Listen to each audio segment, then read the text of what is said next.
പാശ്ചാത്യ മാധ്യമങ്ങൾ മറച്ചുവെച്ച ഒരാക്രമണം ഇന്നലെ നടന്നു. ഇന്നവർക്ക് അത് പുറത്തുവിടേണ്ടി വന്നു. സംഭവം ഹൂത്തികളുടെ ഭാഗത്ത് നിന്നാണ്.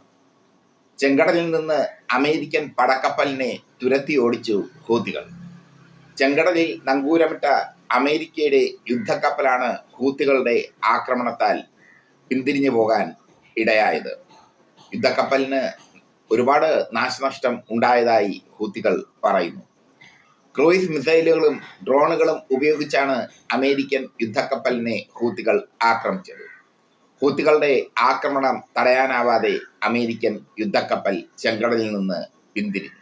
ചുരുക്കത്തിൽ എടപ്പാളോട്ടം തന്നെയാണ് അമേരിക്ക ഹൂത്തികൾക്ക് മുമ്പിൽ നടത്തിയത്. ഹൂത്തികൾ അതേസമയം ഇസ്രായേലിൽ നടത്തിയ ആക്രമണങ്ങളുടെ വിശദമായ വിവരങ്ങൾ പുറത്തു വന്നു. ഇസ്രായേലിന്റെ പവർ സ്റ്റേഷൻ ഹൂത്തികൾ തകർത്തു. നിരവധി സൈനിക കേന്ദ്രങ്ങൾ ഹൂത്തികളുടെ ആക്രമണത്തിൽ തകർന്ന് തരിപ്പണമായി. ചുരുക്കത്തിൽ ഇസ്രായേലിനും അമേരിക്കയ്ക്കും ശക്തമായ തിരിച്ചടിയാണ് ഹൂത്തികൾ കൊടുത്തത്. യമനിലെ ഹൂത്തികളുടെ താവളങ്ങൾ ലക്ഷ്യമാക്കി ഇസ്രായേലും അമേരിക്കയും നിരവധി ആക്രമണങ്ങൾ നടത്തി. ഓരോ ആക്രമണങ്ങൾ നടത്തുമ്പോഴും അതിന് തിരിച്ചടി കൊടുത്തുകൊണ്ട് ഹൂത്തികൾ വിളയാടുന്നു ചെങ്കടലിൽ നിന്ന് അമേരിക്കൻ പടക്കപ്പൽ ഹൂത്തികൾ തുരത്തി ഓടിച്ചത് അമേരിക്കയ്ക്ക് വലിയ ക്ഷീണമായി മാറിയിരിക്കുന്നു. മുമ്പ് അമേരിക്കയുടെ അഭിമാന പടക്കപ്പലായ എബ്രഹാം ലിങ്കനെ ഹൂത്തികൾ ആക്രമിച്ചിരുന്നു. എബ്രഹാം ലിങ്കനെ ഹൂത്തികൾ ആക്രമിച്ചത് വലിയ ക്ഷീണമായി അമേരിക്കയ്ക്ക്.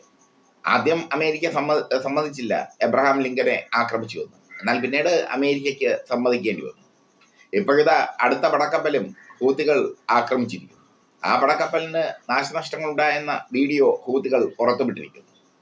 അമേരിക്കയ്ക്കും തലകുലുക്കി സമ്മതിക്കേണ്ടി വന്നിരിക്കുന്നു തങ്ങളുടെ പടക്കപ്പലിനെ ഹൂത്തികൾ തുരത്തി ഓടിച്ചു വന്നു. ഹൂത്തികളുടെ കയ്യിൽ മാരകമായ ആയുധങ്ങൾ ഇറാൻ നൽകിയിട്ടുണ്ട്. ആ ആയുധങ്ങൾ ഉപയോഗിച്ചാണ് ഹൂത്തികൾ വിളയാടുന്നത് ചെങ്കടലിൽ. അതിമാരകമായ ക്രൂയിസ് മിസൈലുകളും ഡ്രോണുകളും ഒക്കെ ഹൂത്തികളുടെ കൈവശമുണ്ട്. ക്രൂയിസ് മിസൈലുകളും ഡ്രോണുകളും ഉപയോഗിച്ചാണ് അമേരിക്കൻ പടക്കപ്പൽ ആക്രമിച്ചത്. ബാലിസ്റ്റിക് മിസൈൽ ഉപയോഗിച്ചാണ് ഇസ്രായേലിന് ഹൈപ്പർസോണിക് ബാലിസ്റ്റിക് മിസൈൽ ഉപയോഗിച്ചാണ് ഇസ്രായേലിന് നേരെ ആക്രമണങ്ങൾ നടത്തിയത്.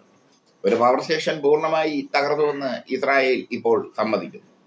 മാത്രമല്ല, എത്ര സൈനിക കേന്ദ്രങ്ങൾ തകർത്തുവെന്ന് ഇസ്രായേൽ പറയുന്നില്ല. ഹൂത്തികൾ പറയുന്നത് 5 സൈനിക കേന്ദ്രങ്ങൾ ലക്ഷ്യമാക്കി തങ്ങൾ ആക്രമണം നടത്തിയെന്നാണ്. എന്തായാലും സൈനിക കേന്ദ്രങ്ങളിൽ ഹൂത്തികളുടെ മിസൈലുകൾ എത്തിയെന്ന് ഇസ്രായേൽ സമ്മതിച്ചു. പേരുകേട്ട താടും അയൺഡോമും ഒക്കെ കാഴ്ചക്കാരായി നിൽക്കേണ്ടി വരുന്നു ഹൂത്തികളുടെ ആക്രമണത്തിന് മുമ്പിൽ. അതാണ് ഇപ്പോൾ ഇസ്രായേൽ അനുഭവിക്കുന്ന വലിയൊരു പരീക്ഷണം. അമേരിക്കയുടെ വ്യോമ പ്രതിരോധ സംവിധാനമാണ് താഡ്.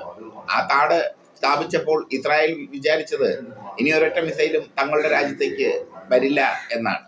പക്ഷേ താടിനെയും തകർത്തുകൊണ്ട് താടിനെ പുല്ലുവില കൽപ്പിച്ചുകൊണ്ട് ഹൂത്തികളുടെ മിസൈൽ ഇസ്രായേലിലേക്ക് നിരന്തരം പതിച്ചുകൊണ്ടിരിക്കുന്നു. എന്തായാലും അമേരിക്കൻ പടക്കപ്പൽ തുരത്തി ഓടിച്ചതോടുകൂടി ഹൂത്തികൾ വീണ്ടും ലോകശ്രദ്ധ ആകർഷിക്കും.